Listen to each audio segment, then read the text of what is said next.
है, इसीलिए कहा गया गतिरस्य अलौकिके। और उसमें तीसरा शब्द आया, कहते हैं कि तीसरा शब्द अगर सही मिल जाए ना तो सब चौथापन अपने आप ही ठीक हो जाता है।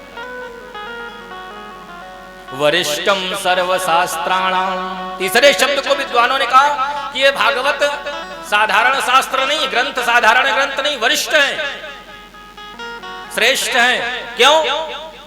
क्योंकि तरणी भूत भवारणवे, संसार सागर में यही एक ऐसा ग्रंथ है जो जीवित मनुष्यों को तो मुक्ति प्रदान करता है, भक्ति प्रदान करता है। अभी तो हमारे घर परिवार संसार में कोई मर गया और वृंदावन धाम में आके एक बार पवित्र मन से कथा श्रवण कर लिए तो इस संसार सागर से उसको भगवान अपने नौ वृंदावन गोकुल वैकुंठ में बुला लेते हैं। बोले भक्तवत्सल भगवान की ये कृपा। इसको सुनने से लाभ क्या है? ये तो भागवत का अर्थ भी आपने सुना है, लेकिन इसको सुनने से लाभ क्या है? पिबत कृष्ण कथा भवभेकजं श्रुति पथोपगतं कलिनाशनम् सपदि श्याम पदं तस्य देवगवम् कुरुत धन्यमिदं नरजीवनम्। जो इस कथा को पान करते हैं, कहा गया श्रुति पथोपगतम कलिनाशनम, कलिकाल में जितने भी कष्ट हैं, दुख हैं, रोग हैं, व्याधि हैं, सब नष्ट हो जाते हैं। ऐसा कौन कह रहा है? श्रुति अर्थात वेद शास्त्र कह रहे हैं। लेकिन इसको श्रवण करने के लिए पवित्र भाव चाहिए, पवित्र मन चाहिए। मन को यत्र तत्र यहां भ्रमित नहीं करना चाहिए कि आए हम क्या करने, हरि भजन को लोटन लगे कपास। आए यहां बिहारी जी का दर्शन, लेकिन जैसे गली में घुसे ना, आहा क्या लस्सी है। 80 वाले भी और ब्रजवासी तो तना मीठा बोलते, बस सामने रसगुल्ला नहीं रहता, बाकी सीढ़ा तो पूरा ही दे देते हैं। बस पानी माने रसगुल्ला तो रहता ही नहीं है, बाकी देने में उनको कोई कमी नहीं, देते रहते हैं। ले भैया, पियोगे लस्सी, जियोगे 80। उसके पश्चात जो है तमाम प्रकार के खाद्य सामग्री जिनको देखकर मुंह में पानी आता है। कई लोग सोचते हैं कि चल रहे हैं बिहारी जी कुछ खाएंगे, लेकिन अगल बगल देखते हैं कोई ऐसा तो नहीं हमें देख न ले। ये डर नहीं, देख लें, खिलाने पड़ेंगे। ब्रजवासी मिल गया तो जबरी खा ले,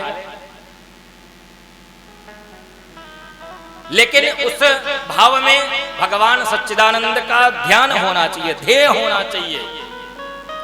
जैसे कि श्रीमद् भागवत के महात्म्य के प्रथम श्लोक में कहा गया, भगवान का स्वरूप का वर्णन किया गया कि भगवान बिहारी जी हैं कैसे। सच्चिदानंद रूपाय विश्वोत्पत्त्यादि हेतवे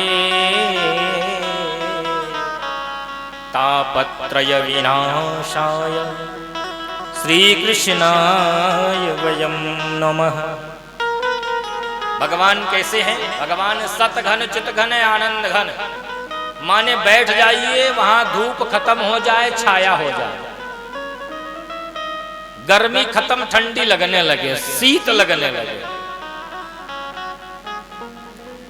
सत घन चित घन आनंद, और उसमें जो आनंद हो उसमें आप भगवान को याद करें, वही परमानंद की प्राप्ति है।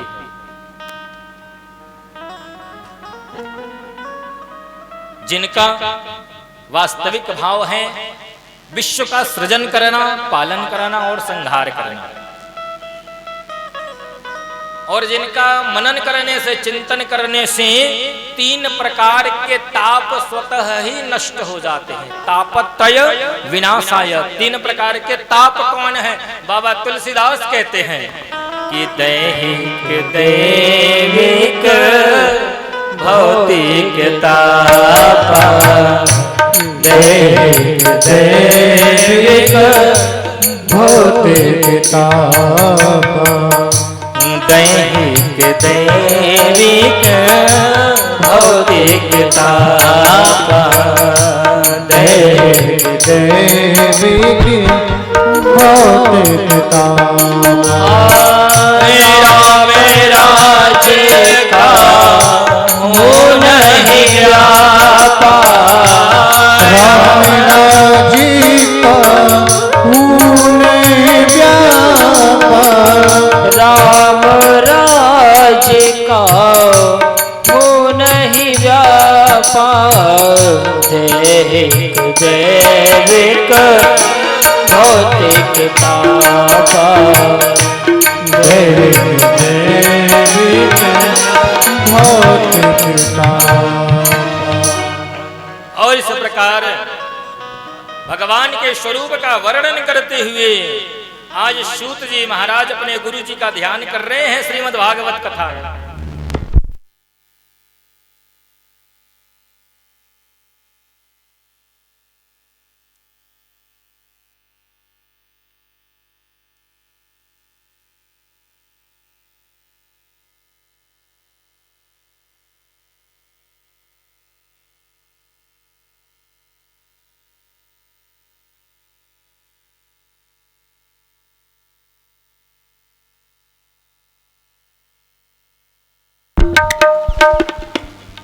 सिया राम जय जय सिया राम। क्या कर सकते हो, क्योंकि पेमेंट हो चुका है इसलिए परेशानी आ रही है।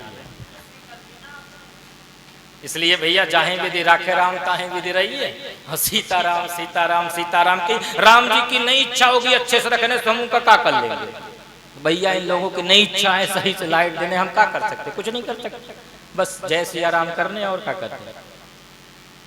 क्यों? क्योंकि पेमेंट पहले हो चुकी है। व्यवस्थाओं में थोड़ा सा कष्ट के लिए खेद है, इतना लिखा जा सकता है बगल में, बस और कुछ नहीं। परंतु बिहारी जी की जैसी इच्छा सब अच्छा है। और तत्पश्चात भगवत कृपा देखिए कि इस भागवत कथा को कौन सुनाने जा रहा है?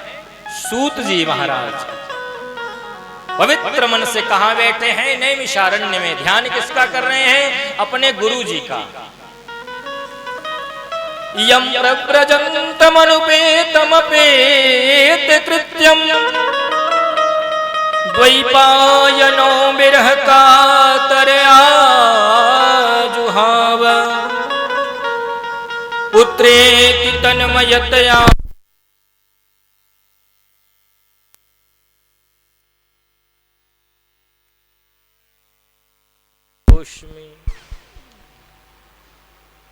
अब चलन दो जो चल रहे सो का करते हैं। लाइट आ गई सो आनंद, यही आनंद है। वृंदावन में ऐसा ही होता है।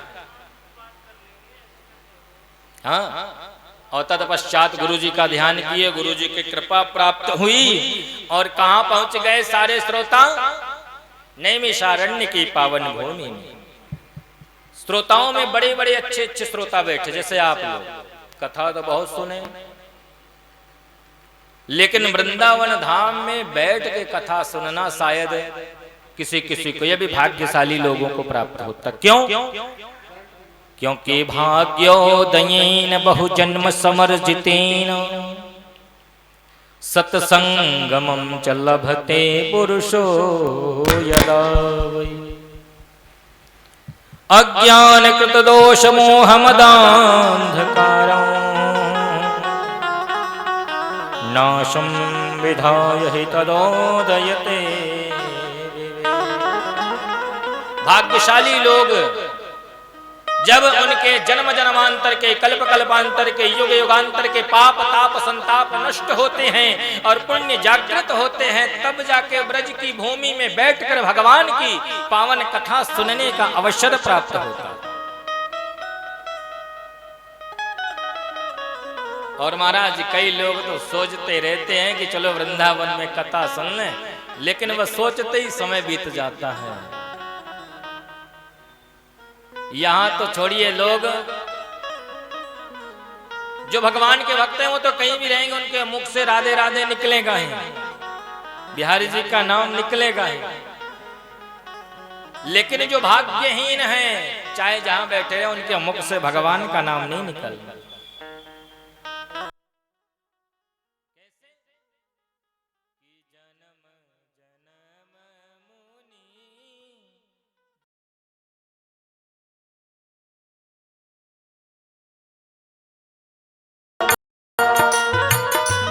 नारायण बद्री नारायण नारायण नारायण बद्री नारायण नारायण नारायण भजमन नारायण नारायण नारायण भजमन नारायण।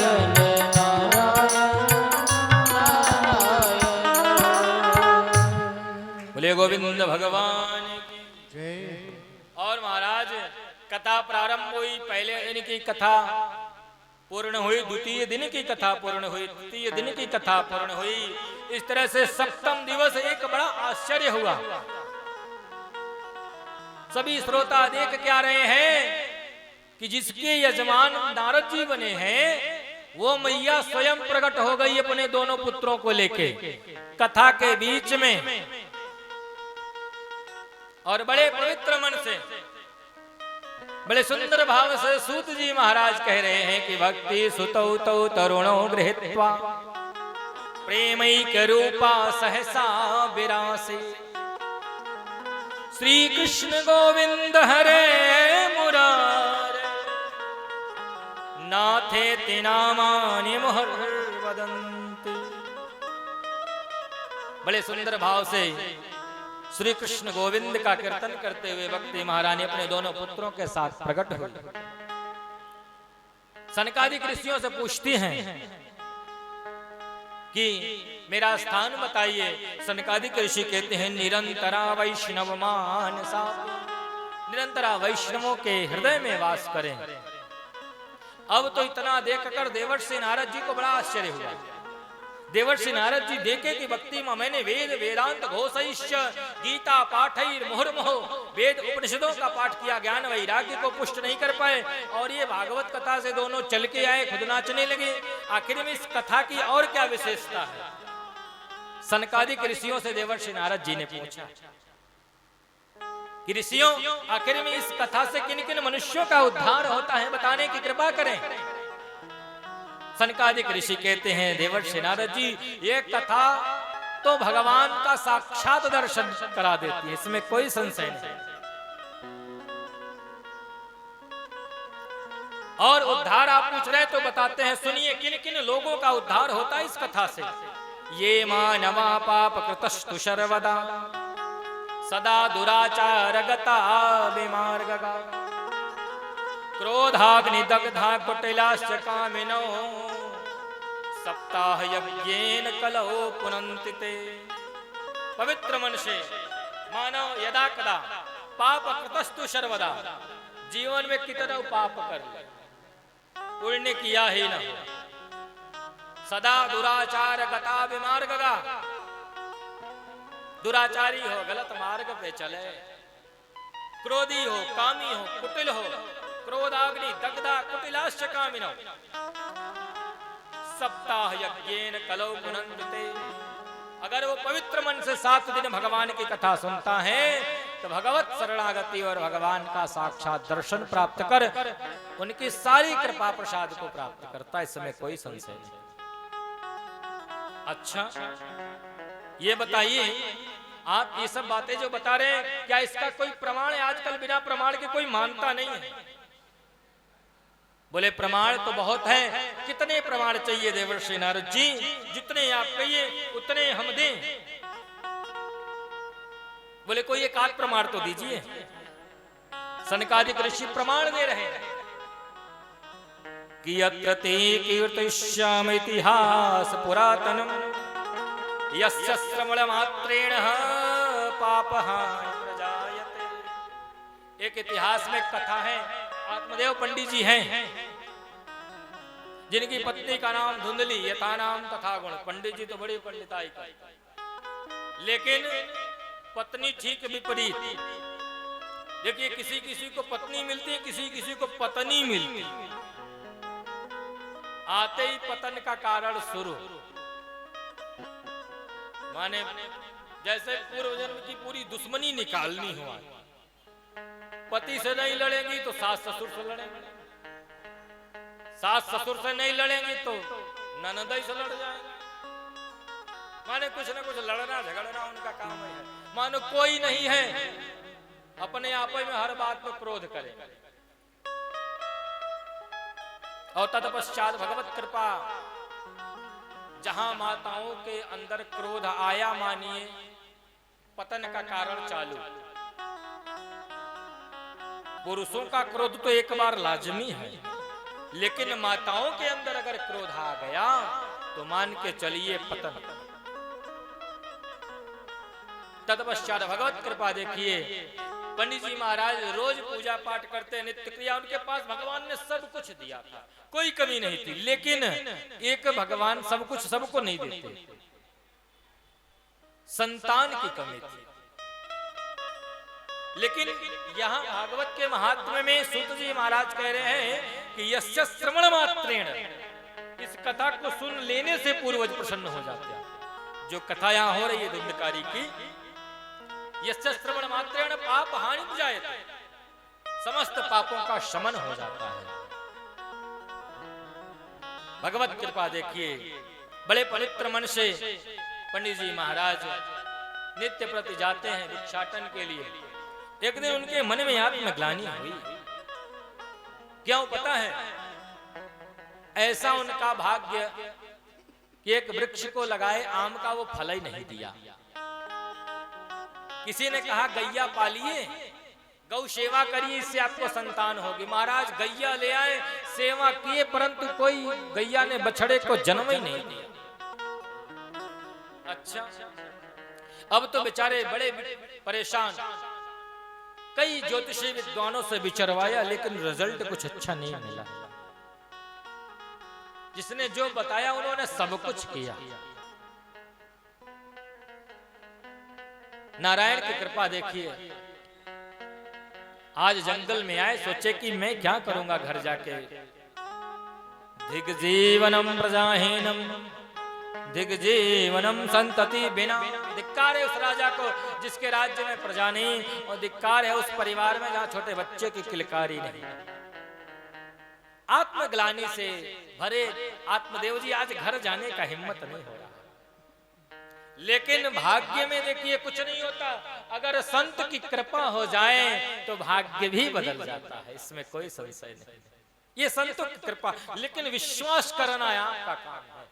जैसे आप डॉक्टर की दवा पे विश्वास करते हैं, लाखों करोड़ों खर्च हो जाते हैं। डॉक्टर ने कहा ऑपरेशन किया, बोला सिलेंगे तब जब आप 20 लाख रुपए दोगे। तो आप चाहे खेत बेच के दो, चाहे घर बेच के दो, पेट सिलाने के लोग 20 लाख दे देते। और 20 रुपए की बात अगर कोई संत कह, अरे इनका काम ही है लूटना। ये भगवत कृपा है महाराज, ये कब कैसे हो जाए ये भगवान ही जानते हैं। आज आत्मदेव जी बैठे जंगल में उदास, इतने में भगवान ने देखा कि प्रिय ब्राह्मण है, पवित्र ब्राह्मण है, एक यति का रूप धारण करके आए। पूछे ब्राह्मण देवता क्या बात है, कैसे बैठे यहाँ पे? सारा वृत्तांत बता दिए। बोले अरे मैं तुम्हें एक बात बताऊं, तुम एक जन्म नहीं अपितु 7 जन्मों में संतान का सुख नहीं है। संत भगवान की बात सुन के हैं ब्राह्मण देवता ने सोचा वैसे भी मरना, संतान होगी तो भी एक न एक दिन मरेंगे, नहीं है तो इससे अच्छा आज ही मर जाए। संत भगवान के चरण पकड़े और बोले प्रभु अब तो सोच रहे आपके चरणों में ही मेरा स्थान पूर्ण हो जाए, मैं घर नहीं जाना चाहता।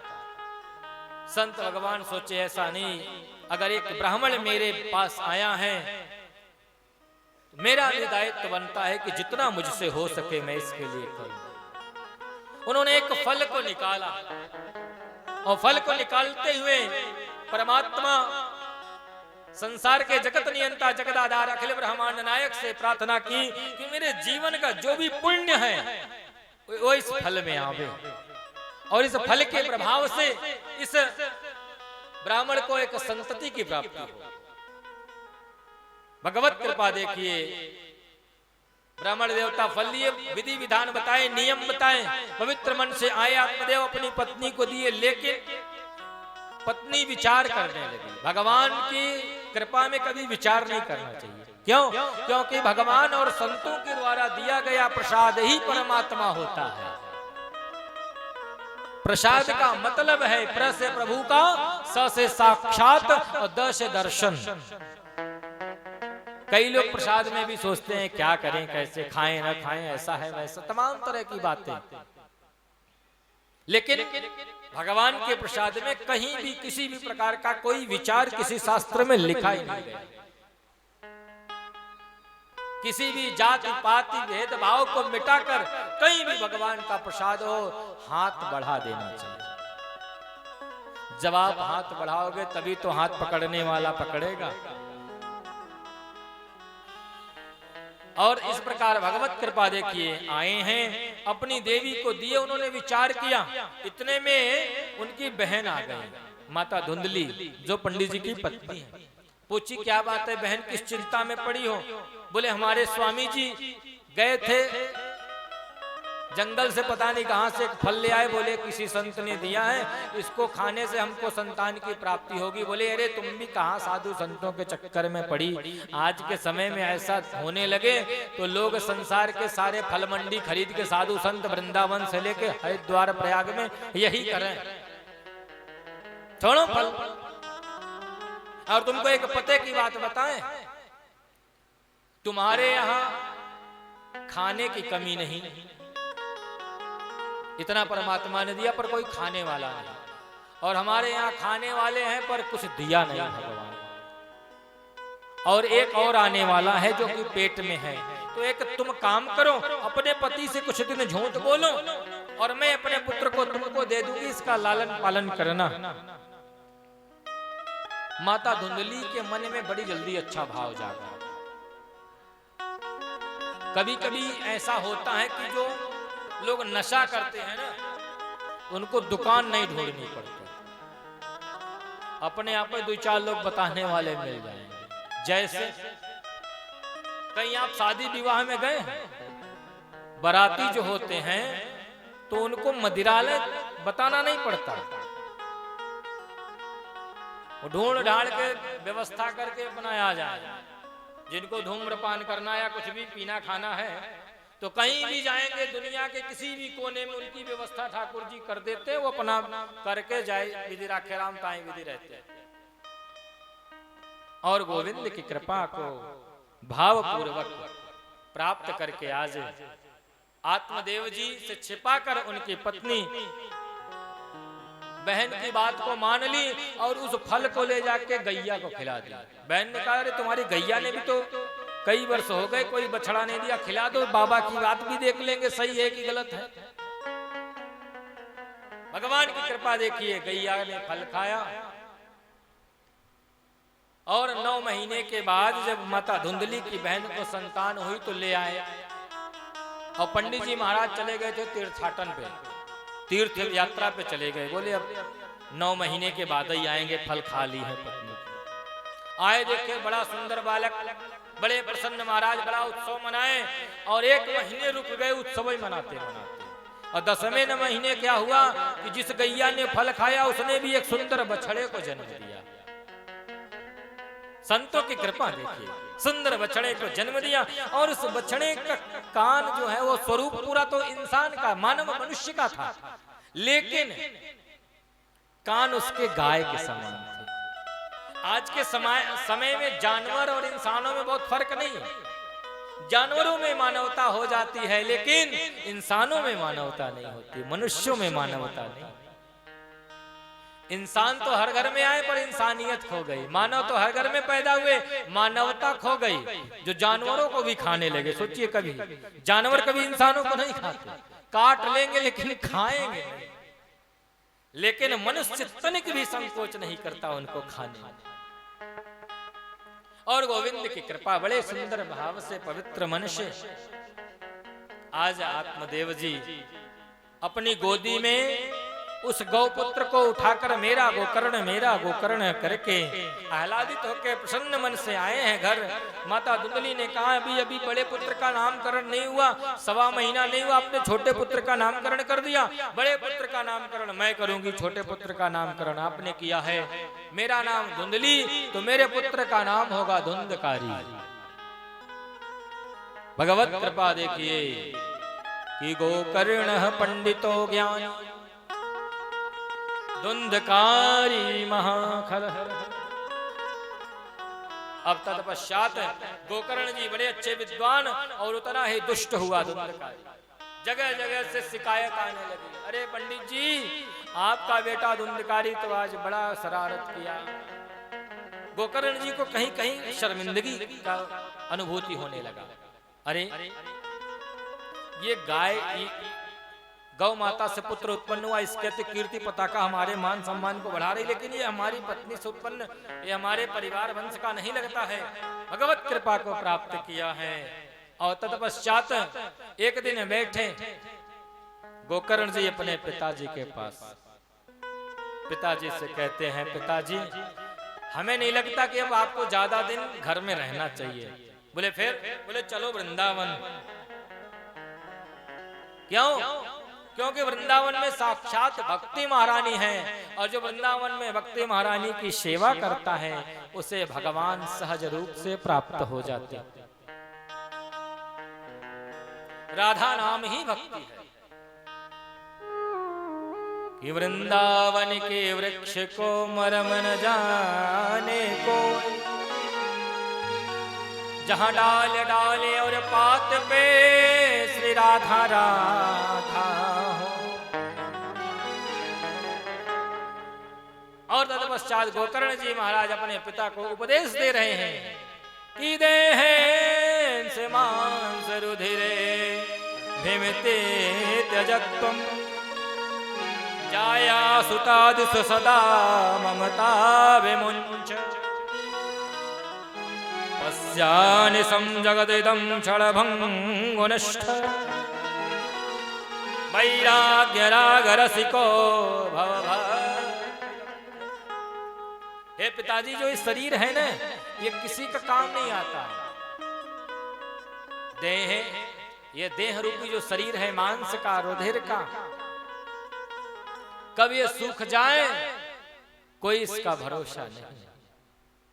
इसलिए और ये जाया सुता अर्थात पति पत्नी पुत्र परिवार बंधु बांधव कोई कभी किसी के काम नहीं आता। सब अपने स्वार्थ बस जुड़े हैं। इनका काम भगवान जितने दिन के लिए भेजे उतना ही करना, उसके आगे नहीं। इसलिए कुछ ऐसा कर्म करिए कि भगवान के धाम में जाके आपको जवाब देना पड़ेगा। कि कबीरा जब हम पैदा हुए जग हंसा हम रोए। कबीरा जब हम पैदा हुए जग हंसा हम रोए, और करनी ऐसी कर चलो हम हंसे सब रोए। तब तो आपका भाग्य सही है। शायद इसीलिए कहा गया कि क्या भरोसा है, क्या भरोसा है, क्या भरोसा है इस जिंदगी का,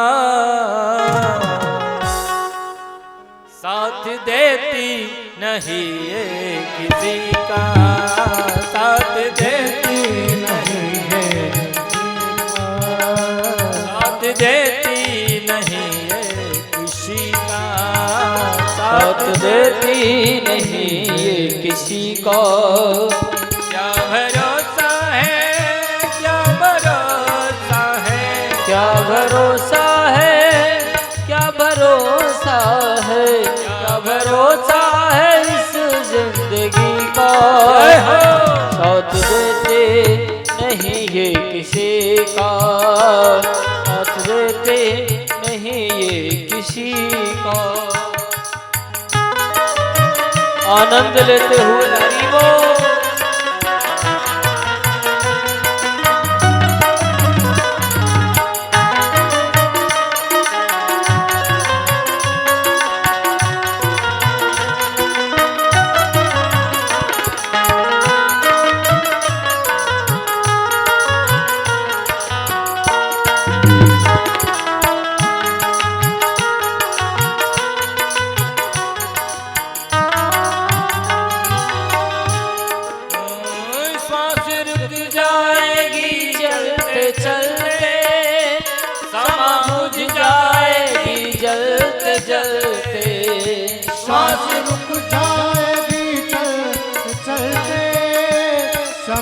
जाएगी जलते जलते, समा बुझ जाएगी जलते जलते, समा बुझ जाएगी जलते जलते, दम निकल जाएगा हो, दम निकल जाएगा रोशनी का, साथ देते नहीं ये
किसी का साथ देते नहीं,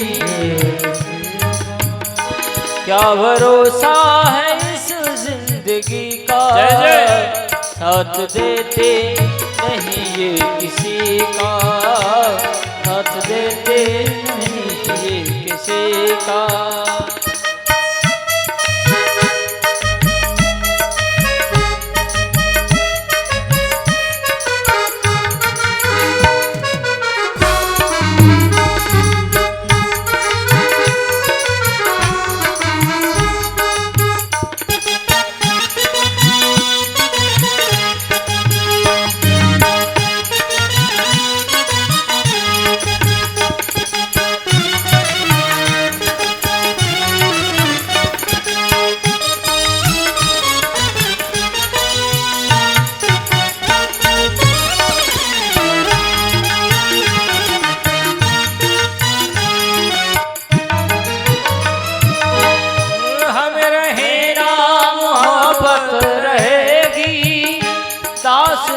अपनी दुनिया कहेगे, हम रहना मोहब्बत रहेगी, दास्ता अपनी दुनिया कहेगी, दास्ता अपनी दुनिया कहेगी, अपनी दुनिया कहेगी, नाम रह जाएगा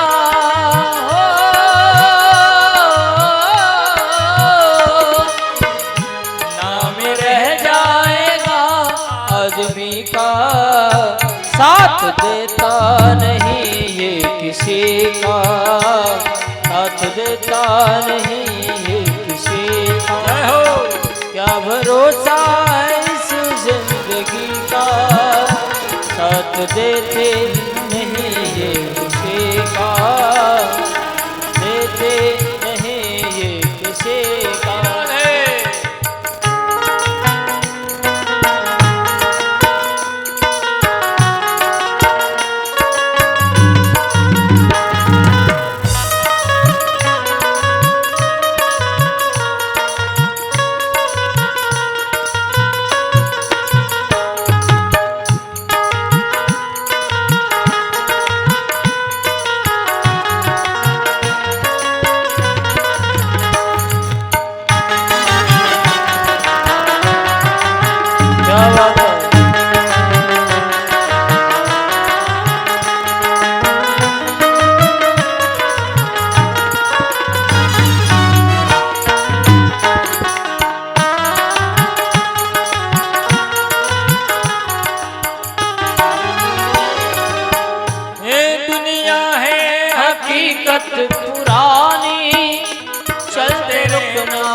इसकी रवानी, चलते रुकना है इसकी रवानी, चलते रुकना है इसकी रवानी। ये दुनिया है एक हकीकत पुरानी, चलते रुकना है इसकी रवानी, चलते रुकना है इसकी रवानी, चलते रुकना है इसकी रवानी। फर्ज पूरा करो,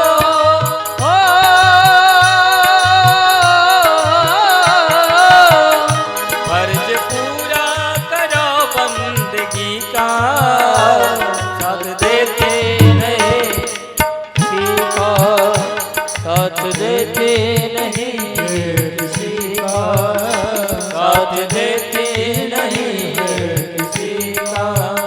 क्या भरोसा है, क्या भरोसा है, क्या भरोसा है इस जिंदगी का, साथ देते नहीं किसी का, साथ देते नहीं किसी का, साथ देते नहीं किसी का, साथ देते नहीं किसी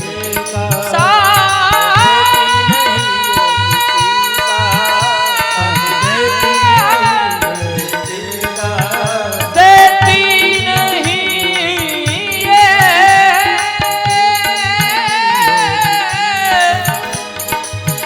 किसी का।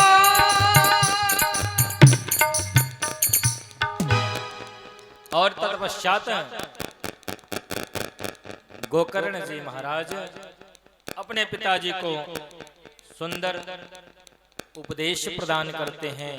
उनके पिताजी उस उपदेश को धारण करके ब्रज में आते हैं और श्रीमद् भागवत का पाठ करते करते भगवान के परम धाम को प्राप्त करते हैं। इधर गोकर्ण जी सोचे हमारा तो उद्देश्य पूरा हुआ, पिताजी को हम परम धाम भेज दिए, अब हम भी चले तीर्थों में। माता जी से आदेश लिए, छोटे भाई से आदेश लिए, भैया भी सोचा हर बात पे टोकते थे, चले जाए तो ज्यादा अच्छा है। बहुत टोका टाकी करते थे, हाँ, कोई काम सही से करने नहीं देते थे। आदेश लिए चले और इधर जैसे गए धुंधकारी अपनी मैया के केस को पकड़े। पहले तो बड़े प्यार से पूछे, अरे मैया ये बताओ कि बापूजी ने जो धन रखे कमाए के सारी जिंदगी पंडिताई करके वो है कहाँ?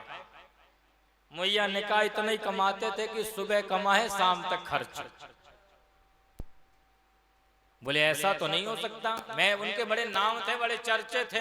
बोले चर्चे थे लेकिन जेब में खर्चे नहीं थे, क्योंकि उनका भाव था भगवान से ज्यादा मांगे ही नहीं कि साईं इतना दीजिए जामे कुटुंब समान, मैं भी भूखा ना रहूं, साधु न भूखा जा, साधु न भूखा। और तत्पश्चात गोविंद की कृपा देखिए कि माता धुंधली बार बार सत्य बोल रही हैं। वैसे तो धुंधकारी को माताजी की हर बात पे बड़ा विश्वास, क्योंकि माताजी पहले जब पिताजी थे ना तो हर बात धुंधकारी का सपोर्ट करती थी, बहुत अच्छा कर रहा है। अगर पिताजी डांट दें तो माता धुंधली जो है पिताजी को ही उल्टा सीधा बोलने लगती थी। लेकिन आज माता धुंधली अपने आप को प्रायश्चित कर रही हैं कि मैं उस समय गलत थी, क्योंकि पिता की डांट वो डांट नहीं होती, वो आशीर्वाद होता है। और जीवन में आपको बता दें, जो पिता के डांट को सहन नहीं किया ना वो कुछ कर नहीं सकता। माता पिता डांटते कुछ भी कहें तो करने दीजिए, और हम लगे पलट के जवाब देने। वो हमको पैदा किए, हम उनको नहीं पैदा किए। आज उनके कारण हम इस संसार में आए, वो ना होते तो हम क्या सुनते सुनाते। तो संसार में अगर देखा जाए तो पहले भगवान माता पिता, और आजकल आप लोगों की इतनी बड़ी सेवा, इतनी बड़ी चर्चे कि सारे खर्चे अपने पर माता पिता वृद्धाश्रम में आ रहे हैं। जाके गिनती नहीं गिन पाओगे कि कितने आ गए बड़े बड़े घरों से माताएं। अभी अभी हमारे महाराज जी ने एक मैया का संस्कार किया था, अनिरुद्धाचार्य जी महाराज। बहुत बड़े घर की मैया थी, हॉस्पिटल में 3 महीने से बीमार थी, एक बेटी एक बेटा, लेकिन अंतिम समय में बुलाए फिर भी उनके पास समय नहीं मिला कि अपनी माँ का अंतिम दर्शन करें। जिस माता पिता ने पूरा जीवन उनके सुख के लिए अपना सर्वस्व न्यौछावर कर दिया, आज उनके पास समय ही नहीं। मेरे भैया, धन्य है वो पुत्र जो कम से कम नहीं कुछ कर रहे हैं तो अपने किसी का साथ देते नहीं। क्या भरोसा है इस जिंदगी का, जय जय, साथ देते नहीं ये किसी का, साथ देते नहीं ये किसी का।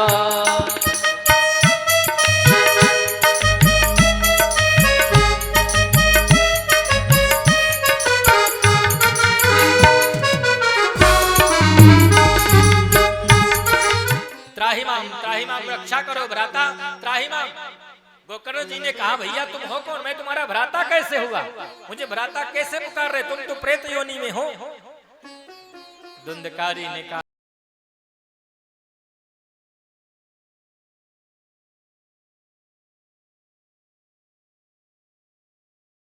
त्राहिमाम रक्षा करो भ्राता, त्राहिमाम। गोकर्ण जी ने कहा, भैया तुम हो कौन, मैं तुम्हारा भ्राता कैसे हुआ, मुझे भ्राता कैसे पुकार रहे, तुम तो प्रेत योनि में हो। धुंधकारी ने कहा, भैया मैं क्या बताऊं, आप मुझे नहीं पहचाने, मेरी आवाज में नहीं, बोले नहीं, प्रेतों की आवाज भी बदल जाती है। आज गोकर्ण जी अपने भाई को नहीं पहचान रहे हैं, जिसके साथ खेले खाए पले बड़े, आज उसको पहचान नहीं रहे। तब धुंधकारी ने कहा कि अहम भ्राता त्वदीयोऽस्मि धुंधकारी तेनामतः स्वकीयेनैव दोषेण ब्रह्मत्वं नाशितं मया। हे भैया, मैं आपका भाई धुंधकारी हूं, मैं अपने कर्मों के कारण ब्रह्म राक्षस बन गया हूं। अच्छा, एक राक्षस, एक प्रेत, एक महाप्रेत। भगवान की कृपा देखिए, बोले तुम्हारा उद्धार कैसे होगा, प्रेत योनि से मुक्ति कैसे मिलेगी। बोले पढ़े लिखे विद्वान आप हैं, हम पढ़े होते तो बता न देते आपको। गोकर्ण जी महाराज प्रयास किए, अपने क्षेत्र के सभी विद्वानों को एकत्रित किए, लेकिन किसी ने उनकी मुक्ति का उपाय नहीं बताया, क्योंकि किसी को गोकर्ण जी से ज्यादा नहीं आता था। सब कहते महाराज आप ही विद्वान हैं। और तत्पश्चात भगवत कृपा देखिए, गोकर्ण जी धुंधकारी जी से पूछते हैं कि मैंने आपका गया श्राद्ध किया फिर भी आपकी मुक्ति नहीं हुई। बोले भैया मैंने कोई साधारण पाप नहीं, मैंने माता पिता और भाई का दिल दुखाया, मैंने परिवार वालों को दुखाया, इसलिए एक बार नहीं मेरी 100 बार गया श्राद्ध कर दीजिए फिर भी मेरी मुक्ति नहीं। मुक्ति कैसे होगी? तब इस बात की चर्चा गोकर्ण जी भगवान सूर्य से कर रहे हैं। भगवान सूर्य ने कहा, शिष्य आप पवित्र मन से श्रीमद् भागवत पाठ को श्रवण करिए, भागवत कथा को श्रवण करिए। महाराज कथा प्रारंभ हुई है। गोकर्ण जी महाराज आषाढ़ मास का महीना शुक्ल पक्ष नवमी से पूर्णिमा तक उन्होंने कथा किया। धुंधकारी को कई जगह नहीं मिला, एक बांस में आके विराजमान हुआ। प्रत्येक दिन ग्रंथि फटती गई और 7वें दिन एक दिव्य पीतांबरधारी पुरुष भागवत जी के सामने खड़ा हो गया और भागवत जी को प्रणाम करके कहता है कि धन्या भागवती वार्ता प्रेत पीड़ा विनाशिनी सप्ताहोऽपि तथा धन्य कृष्ण लोक फल प्रदः। और इस प्रकार धन्य श्रीमद् भागवत सप्ताह जिसको श्रवण कर लेने मात्र से आज वैकुंठ से धुंधकारी के लिए विमान आ गया। भाई यहां से जा रहा है वैकुंठ। विमान आया, बैठा, गांव वाले नाराज। गोकर्ण जी के पास आके बोले भैया ही बताओ, कथा तो हम लोग सब सुने, लेकिन आपके भाई के लिए विमान क्यों आया? बोले देखिए कथा के कई नियम बताया सनकादि के सुने। पहले तो भागवत कथा सुने तो प्रयास करें कि बिना कुछ खाए पिए सुने। जैसे माता जी ने हमारे स्वीकार किया, हमको तो बहुत अच्छा लगा। बोले नहीं क्योंकि शरीर माध्यम खलु धर्म साधनम, शरीर को भी देखना चाहिए। पता चला कथा में ही थकावट लगे तो फिर वो कथा भी पूरी नहीं होती। तो पहले दिन तो छूट होती है, उसके बाद नियम बता दिए जाते हैं। इस समय आपको इतने बजे उठना, इतने बजे ऐसे करना, ये सारी व्यवस्थाएं सब टाइम से व्यवस्था हो।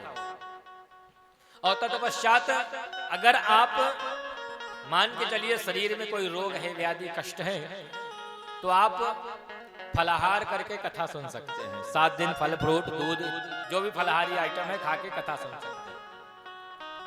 उससे भी नहीं रहा जाता है तो आप भोजन प्रसाद पाके भी कथा सुन सकते हैं। लेकिन इतना न पाले कि बैठने में कथा सुनने में दिक्कत हो। हाँ, भजन करने में दिक्कत नहीं हो। भोजनम तु वरम मन्ये, शास्त्र में यहाँ भागवत में कहा, भोजन करके भी कथा सुना जा सकता है। व्यक्तिगत नहीं, अगर निष्काम भाव से सार्वजनिक कथा है तो व्यक्तिगत में अनुष्ठान के नियम का पालन करना नितांत आवश्यक होता है। अगर आप अपने गृह पे कर रहे हो, पितरों के निमित्त कर रहे हो, तो अनुष्ठान के सारे नियम का पालन करना चाहिए। यद्यपि तीर्थ धाम आदि को छोड़ सारे नियम यहाँ घर छोड़ देने चाहिए। यहाँ जैसी व्यवस्था वैसी अवस्था में ढल जाओ। और तत्पश्चात भगवत कृपा को प्राप्त करके पवित्र मन से 7वें दिन धुंधकारी भगवान के वैकुंठ धाम को गया। गांव वालों ने कहा गोकर्ण भैया हमको भी वैकुंठ देखने। बोले आप लोग जो हैं पवित्र मन से कथा नहीं सुने, कथा सुनते फिर चले जाते अपने कामों में। धुंधकारी 7 दिन पवित्र मन से कथा सुना, तो इस कारण उसको भगवत कृपा प्राप्त हुई। पुनः गोकर्ण जी से गांव वालों ने निवेदन किया कि भैया हमको फिर से कथा सुनाइए।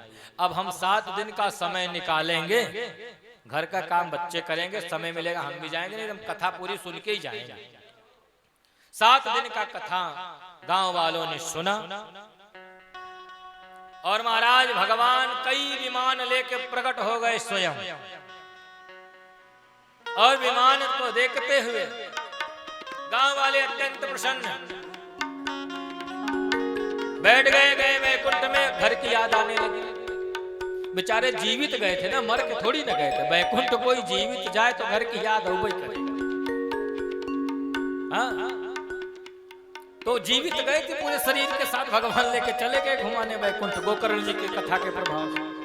बोले भैया गोकर्ण जी भी गए, घूम के चले आए, देखे ताकि बोले हमें घर की याद आ रही। जैसे आप लोग आए और हम कहते भैया अब आप लोग यहीं रहो। अरे महाराज जी आप तो ठीक है प्रयागराज धाम बनाए रहे, रुक जाएंगे, हम लोगों के पास इतना समय नहीं, बाल बच्चे, नौकरी चाकरी, दुनियादारी, संसार की तमाम बातें। और तत्पश्चात भगवत कृपा से सभी गांव वालों पे भगवान की कृपा हुई। गांव वाले भगवान का दर्शन करते हैं, कीर्तन करते हैं कि गोविंदा गोपाला मुरली मनोहर नंद लाला। बोलो गोविंदा गोपाला मुरली मनोहर नंद लाला। हरि गोविंदा गोपाला मुरली मनोहर नंद लाला। बोलो गोविंदा गोपाला मनोहर नंद लाला। जय जय मुरली मनोहर नंद लाला। जय जय मुरली मनोहर नंद लाला। जय जय मुरली मनोहर नंद लाला। जय जय मुरली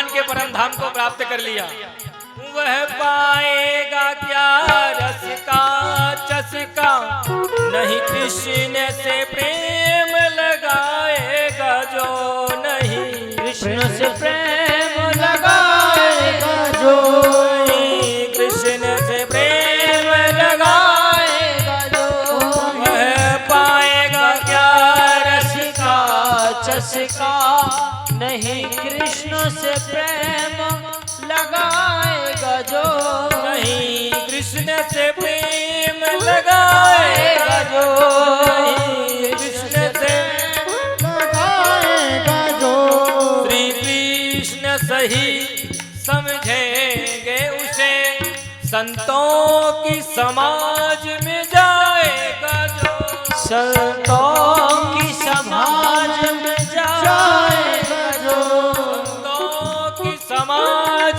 में जाएगा जो, श्री कृष्ण सही समझेंगे उसे, रसिकों की समाज में जाएगा जो, रसिकों की सभा में जाएगा जो, रसिकों की समाज में जाएगा जो, ब्रज धूल लपेट कलेवर में गुण श्री राधे जी का गाएगा जो, बोलो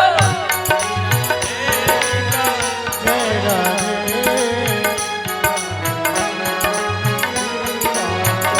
मेरो रास रचैया गोपाला, मेरो रस रचैया गोपाला, मेरो नाग नथैया नंदलाला, मेरो रस रचैया नंदलाला।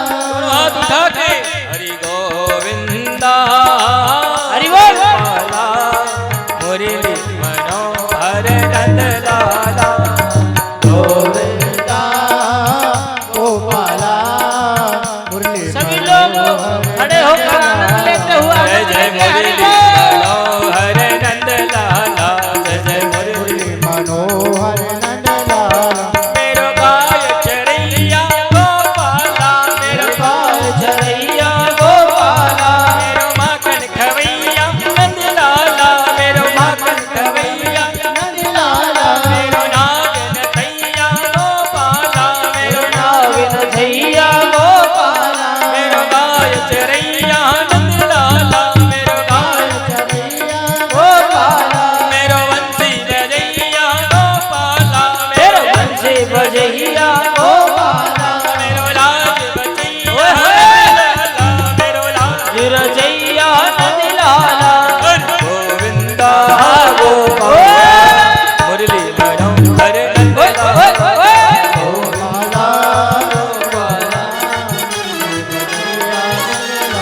जय जय मुरली मनोहर नंदलाला, जय मुरली मनोहर नंदलाला।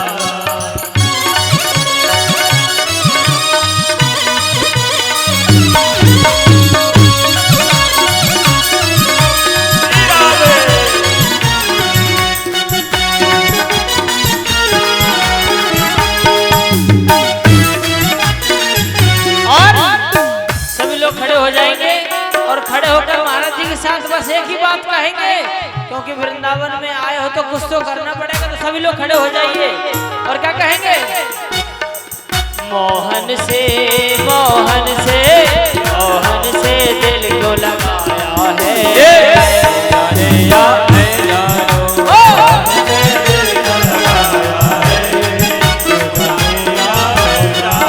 ये मैं जानूं या वो जाने, ये मैं जानूं या वो जाने, ये मैं जानूं या वो जाने, मैं जानूं या वो जाने। अरे भैया सुनो, ऐसे नहीं, महाराज जी ने बताया था वृंदावन में आए तो कुछ तो करना पड़ेगा राम जी। और देखो अब तो यूट्यूब पर लाइव भी चल रहा है, फेसबुक लाइव चल रहा है। जब आपको वृंदावन की याद आएगी तब आप अपने मोबाइल में भगवान की कथा सुनेंगे तो आप स्वयं आपको भी लगेगा कि हम भी वृंदावन में मीरा जी की तरह नृत्य कर रहे थे। तो सभी लोग भाव से नाचेंगे, क्या कहेंगे? मोहन से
कैसा जादू चलाया है, जय हो।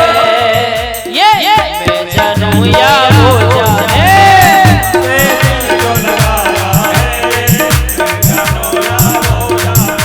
ये मैं जानूं या वो जाने, ये मैं जानूं या वो जाने, मैं जानूं या वो जाने, मैं जानूं या वो जाने। चलिया से चलिया से चलिया से दिल को लगाया है, ये मैं जानूं या वो जाने, दिल को लगाया है, मैं जानूं या वो जाने। जय जय श्री राम। बोले भक्तवत्सल भगवान की। देखिए, आज कथा का प्रथम सत्र महात्मा के माध्यम से आप सबने सुना। कल भागवत जी में हम प्रवेश करेंगे और भगवत कृपा आप सब लोग मंगलाचरण से भागवत कथा में प्रवेश करेंगे और पवित्र मन, पवित्र विचार, पवित्र भाव के साथ आप सब लोग कथा सुने, क्योंकि ठाकुर जी का धाम है। यहाँ हर चीज का लेखा जोखा डबल ही होता है, चाहे अच्छा हो चाहे बुरा हो, डबल ही होता है। हाँ, तो ये नारायण की कृपा है। आइए बड़े भाव से आज प्रथम दिवस में बिहारी जी की आरती करेंगे और तत्पश्चात जो है आज यहीं पे वाणी को विराम। सभी भगवत प्रेमी कल से कथा का ठीक समय 3 बजे से 6 बजे तक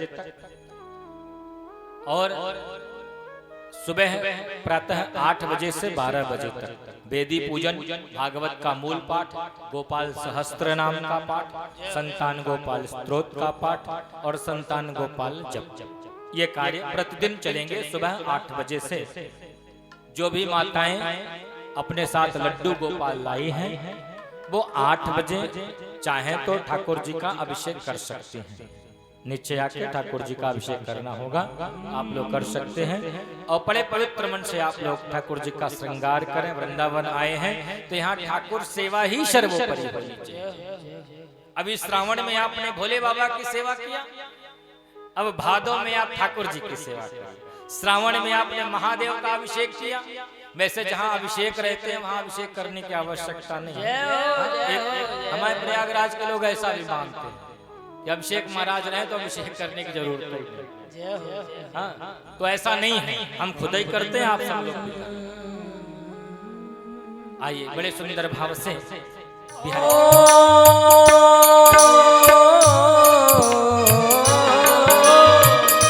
मोरे मुकुट तेरे शीश पे सो है, प्यारे मुरलिया मेरे मन को है, प्यारी बसुरिया मेरो मन मोर, या बंसी बलि बलि जाऊं बांके बिहारी तेरी आरती गाऊं, बांके बिहारी तेरी। सभी लोग आरती करें, सभी लोग आरती कर सकते हैं।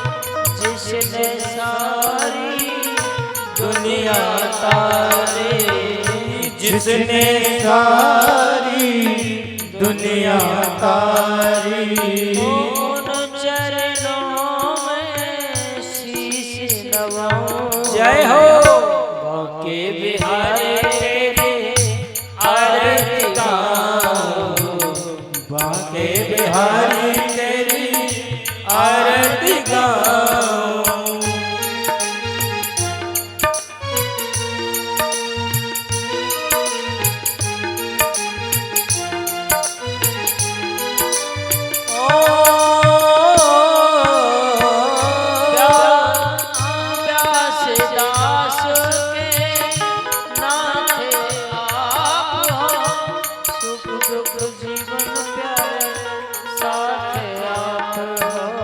ओ सुख दुख जीवन प्यारे साथ आप हो। देखो छवि में तो देखो छवि में तो बलिहार जाऊं बाकी बिहारी तेरी आरती गाऊं। कुंजे बिहारी तेरी आरती गाऊं। बाकी बिहारी तेरी आरती गाऊं।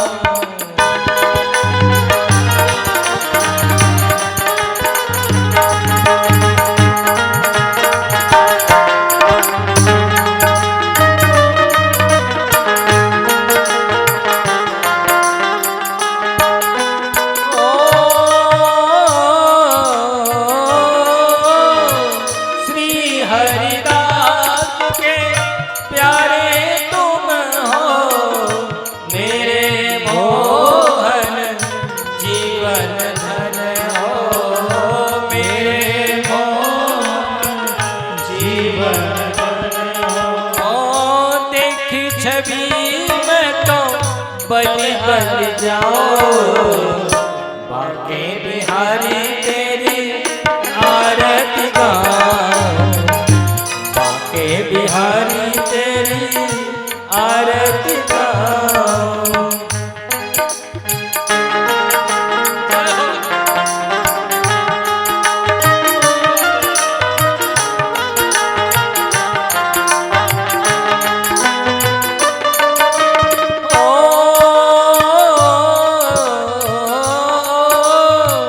संग सोहे भाल दुलारे तब साखा सखिया प्यारी ललता बसाना सखिया प्यारी वास सदा वृंदावन पाओ